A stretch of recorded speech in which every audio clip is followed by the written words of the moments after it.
Не ходите к стоматологу для отбеливания зубов. Вместо этого почистите зубы этой смесью, и ваши зубы будут сверкать.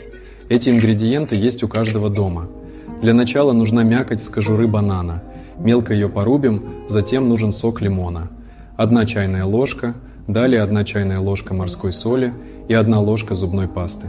Все перемешать до однородности и нанести на зубы, почистить щеткой, а затем смыть. А если хотите больше узнать о моей авторской методике снижения веса без диет и изнурительных тренировок, пишите цифру 7 в директ и проверьте свои личные сообщения во вкладке «Запросы».